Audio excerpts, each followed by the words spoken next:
Assalamualaikum warahmatullahi wabarakatuh. Halo, kembali lagi bersama saya.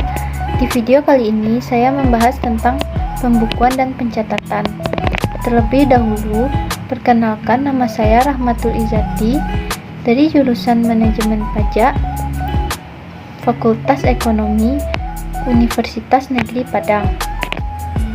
Tujuan saya membuat video ini adalah untuk memenuhi tugas dari mata kuliah pemeriksaan pajak. Langsung saja masuk ke materi pertama, yaitu arti penting pembukuan dan pencatatan dalam pemeriksaan pajak. Dalam pemeriksaan pajak, pembukuan dan pencatatan sangat penting karena laporan keuangan atau rekapitulasi peredaran bruto merupakan objek dari pemeriksaan pajak. Selanjutnya, definisi pembukuan dan pencatatan. Nah, menurut pasal 1 ayat 29 Undang-Undang KUP, pembukuan adalah suatu proses pencatatan yang dilakukan secara teratur untuk mengumpulkan data dan informasi keuangan yang meliputi harta, kewajiban, modal, penghasilan dan biaya, serta jumlah perolehan dan penyerahan barang atau jasa yang ditutup dengan menyusun laporan keuangan berupa neraca dan laporan laba rugi untuk periode tahun pajak tersebut. Yang kedua, definisi pencatatan. Menurut pasal 28 ayat 9 Undang-Undang KUP, pencatatan terdiri atas data yang dikumpulkan secara teratur tentang peredaran dan penerimaan bruto dan atau penghasilan bruto sebagai dasar untuk menghitung jumlah pajak yang terutang, termasuk penghasilan yang bukan objek pajak dan atau yang dikenai pajak yang bersifat final. Selanjutnya, ketentuan pokok tentang pembukuan dan pencatatan. Nah, pada pasal 28 Undang-Undang Nomor 6 Tahun 1983 diubah menjadi Undang-Undang Nomor 16 Tahun 2009 mengatur terkait yang pertama, pihak yang wajib menyelenggarakan pembukuan. Wajib pajak orang pribadi yang melakukan kegiatan usaha atau pekerjaan bebas dan wajib pajak badan di Indonesia wajib menyelenggarakan pembukuan.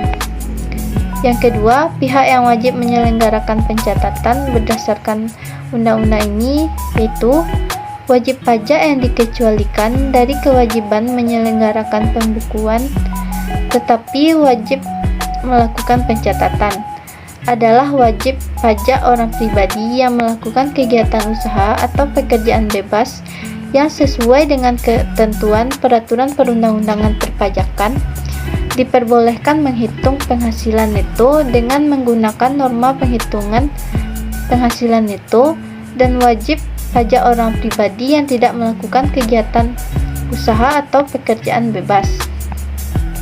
Yang ketiga, itikat baik dan mencerminkan keadaan sebenarnya.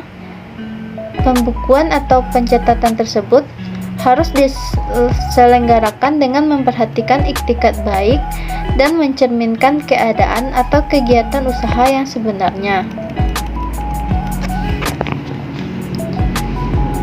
Selanjutnya, bahasa dan mata uang. Pembukuan atau pencatatan harus diselenggarakan di Indonesia dengan menggunakan huruf Latin, angka Arab, satuan mata uang rupiah, dan disusun dalam bahasa Indonesia atau di dalam bahasa asing yang diizinkan oleh Kementerian Keuangan. Selanjutnya itu stelsel pembukuan. Pembukuan diselenggarakan dengan prinsip taat asas dan dengan stelsel akrual atau kas. Selanjutnya, perubahan metode pembukuan dan atau tahun buku. Perubahan terhadap metode pembukuan dan atau tahun buku ini harus mendapat persetujuan dari Direktur Jenderal Pajak. Selanjutnya, output pembukuan dan pencatatan. Pembukuan sekurang-kurangnya terdiri atas catatan mengenai harta, kewajiban, modal, penghasilan dan biaya, serta penjualan dan pembelian sehingga dapat dihitung besarnya pajak yang terutang. Yang kedelapan, standar pembukuan yang dipakai. Pembukuan dengan menggunakan bahasa asing dan mata uang selain rupiah dapat diselenggarakan oleh wajib pajak setelah mendapat izin Menteri Keuangan.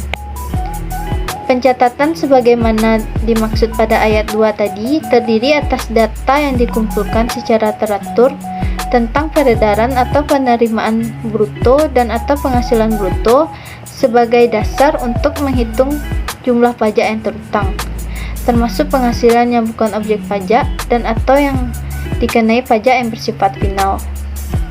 Yang terakhir, penyimpanan buku dan catatan dokumen.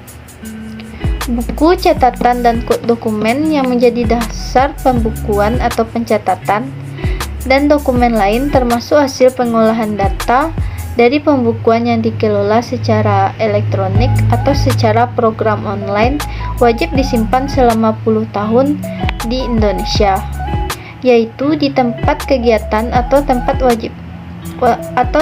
tinggal wajib pajak orang pribadi atau di tempat kedudukan wajib pajak badan.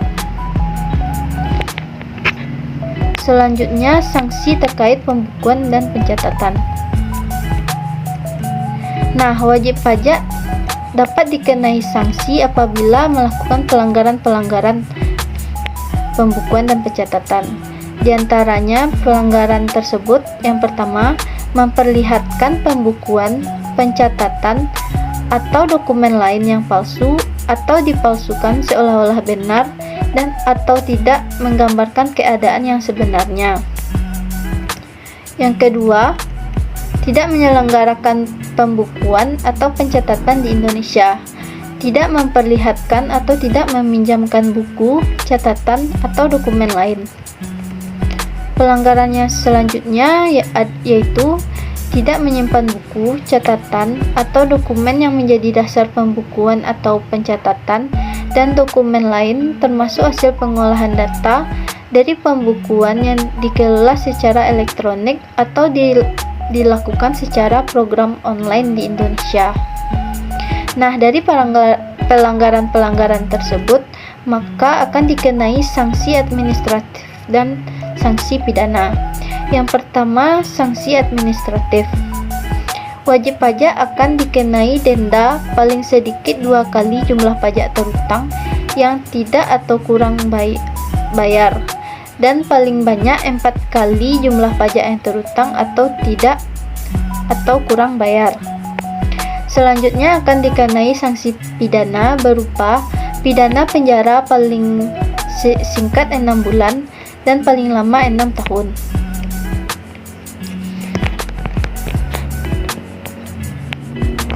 Nah, sekian penjelasan dari saya. Jika ada kata-kata yang salah, mohon dimaafkan. Assalamualaikum warahmatullahi wabarakatuh.